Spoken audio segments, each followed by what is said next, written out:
Hello friends, എല്ലാവർക്കും സ്വാഗതം പുതിയ വീഡിയോയിലേക്ക്. ഇന്ന് ഞാൻ വന്നിട്ടുള്ളത് വളരെ സ്പൈസി ആയിട്ടുള്ളൊരു എഗ്ഗ് കറി റെസിപ്പി ആയിട്ടാണ്.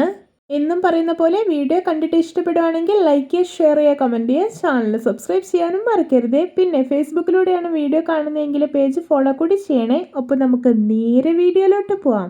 ആദ്യം അരപ്പ് റെഡിയാക്കാം. അതിനായിട്ട് മിക്സിയുടെ ഒരു ജാറിലോട്ട് 8 ടേബിൾ സ്പൂൺ തേങ്ങ ചിരകിയത് ഇട്ട് കൊടുക്കാം. ഇതിലോട്ട് ഒരു 6 ബദാമും 6 അണ്ടിപ്പരിപ്പും ഇട്ട് കൊടുക്കുന്നുണ്ട്. ഇനി ഇതിലോട്ട് 2 പച്ചമുളക്, 3 അല്ലി വെളുത്തുള്ളി, ഒരു കഷ്ണം ഇഞ്ചി ഇട്ട് കൊടുക്കാം. എന്നിട്ട് ആവശ്യത്തിന് വെള്ളം ഒഴിച്ചിട്ട് നന്നായിട്ടൊന്ന് അരച്ചെടുക്കാം. ഇപ്പോൾ ഇത് അരച്ചെടുത്തിട്ടുണ്ട്. ഇനി ഇത് മാറ്റി വയ്ക്കാം. ഇനി ഒരു ബൗളിലോട്ട് 1 ടേബിൾ സ്പൂൺ മുളക് പൊടി, 1/4 ടീസ്പൂൺ മഞ്ഞൾപ്പൊടി, ആവശ്യത്തിന് ഉപ്പ് ഇട്ട് കൊടുക്കാം. എന്നിട്ട് കുറച്ച് വെള്ളം ഒഴിച്ചിട്ട് നന്നായിട്ടൊന്ന് മിക്സ് ചെയ്തെടുക്കാം. കറി ഉണ്ടാക്കാൻ വേണ്ടിയിട്ട് ഞാനിവിടെ 3 സ്റ്റീംഡ് എഗ്ഗാണ് എടുത്തിട്ടുള്ളത്. ഞാനിത് വട്ടത്തിലൊന്ന് മുറിച്ചുകൂടി എടുത്തിട്ടുണ്ട്. ഇനി നേരത്തെ തയ്യാറാക്കി വെച്ചിരിക്കുന്ന ഈ മുളകിൻ്റെ മിക്സ് എല്ലാം ഉണ്ടല്ലോ, അത് ഈ മുട്ട കഷ്ണങ്ങളിലെല്ലാം നന്നായിട്ടൊന്ന് തേച്ച് പിടിപ്പിക്കാം. ഇനി ഇതൊന്ന് ഷാലോ ഫ്രൈ ചെയ്തെടുക്കണം. അതിനായിട്ടൊരു പാനിലോട്ട് ആവശ്യത്തിനുള്ള ഓയിൽ ഒഴിച്ചു കൊടുക്കാം. ഇപ്പോൾ ഇതാ ഓയിൽ ചൂടായി വന്നിട്ടുണ്ട്. ഇനി ഇതൊരു മീഡിയം ഫ്ലെയിമിൽ വെക്കുക. എന്നിട്ട് മുട്ട കഷ്ണങ്ങളെല്ലാം ഇതിലോട്ട് വെച്ച് കൊടുക്കാം.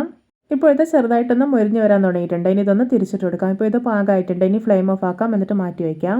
ഇനി ഒരു കടായിലോട്ട് 1.5 ടേബിൾ സ്പൂൺ ഓയിൽ ഒഴിക്കാം. ഇനി ഇതിലോട്ട് 3 ഏലയ്ക്ക, 4 ഗ്രാമ്പൂ, ഒരു കഷ്ണം പട്ട ഇട്ട് കൊടുക്കാം. എന്നിട്ട് ഫ്രൈ ചെയ്തെടുക്കാം. ഇനി ഇതിലോട്ട് ഒരു വലിയ ഉള്ളി അരിഞ്ഞത് ഇട്ട് കൊടുക്കാം. എന്നിട്ട് ആവശ്യത്തിന് ഉപ്പ് കൂടി ഇട്ട് കൊടുത്തിട്ട് നന്നായിട്ട് വഴറ്റിയെടുക്കാം. ഇനി ഇതിലോട്ട് ഒരു തക്കാളി അരിഞ്ഞതും കുറച്ച് കറിവേപ്പില കൂടി ഇട്ട് കൊടുക്കുന്നുണ്ട്. എന്നിട്ട് വീണ്ടും വഴറ്റിയെടുക്കുകയാണ്. ഇപ്പോൾ ഇതാ ഉള്ളിയെല്ലാം അത്യാവശ്യം വഴന്നു വരാൻ തുടങ്ങിയിട്ടുണ്ട്. ഇനി ഇതിലോട്ട് 1 ടേബിൾ സ്പൂൺ മുളക് പൊടി, 3/4 ടേബിൾ സ്പൂൺ മല്ലിപ്പൊടി, 1/4 ടീസ്പൂൺ മഞ്ഞൾപ്പൊടി കൂടി ഇട്ട് കൊടുക്കാം. എന്നിട്ട് നന്നായിട്ടൊന്ന് ഇളക്കി യോജിപ്പിച്ചെടുക്കാം.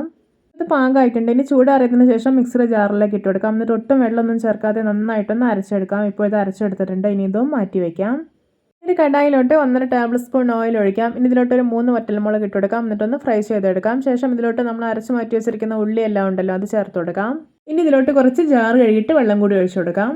ഇതിൻ്റെ പച്ച സ്മെല്ലൊക്കെ പോകുന്നവരെ നന്നായിട്ടൊന്ന് ഇളക്കി യോജിപ്പിച്ചെടുക്കാം. ഇനി ഇതിലോട്ട് അരച്ച് വെച്ചിരിക്കുന്ന തേങ്ങ ചേർത്ത് കൊടുക്കാം. കുറച്ച് വെള്ളം കൂടി ഒഴിക്കുന്നുണ്ട്. എന്നിട്ട് നന്നായിട്ടൊന്ന് മിക്സ് ചെയ്തെടുക്കാം.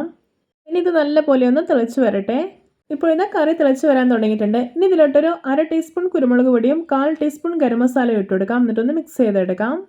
ഇപ്പോൾ ഇത് നല്ല സ്പൈസിയും ടേസ്റ്റിയും ആയിട്ടുള്ള എഗ്ഗ് ഗ്രേവി ഇവിടെ റെഡി ആയിട്ടുണ്ട്. ഇനി നമ്മൾ ഫ്രൈ ചെയ്ത് വെച്ചിരിക്കുന്ന എഗ്ഗ് ഉണ്ടല്ലോ, അതിലോട്ട് ഈ ഒരു ഗ്രേവി ഒഴിച്ചു കൊടുക്കാം. ഇനി കുറച്ച് മല്ലിയില അരിഞ്ഞത് കൂടി ഇട്ട് കൊടുക്കുന്നുണ്ട്. ശേഷം ഇത് വാങ്ങി വയ്ക്കാവുന്നതാണ്. ഇപ്പോൾ ഇത് നമ്മുടെ രുചികരമായിട്ടുള്ള എഗ്ഗ് കറി റെഡി. നോക്കി കാണുമ്പോൾ തന്നെ കൊതി വരുന്നില്ലേ?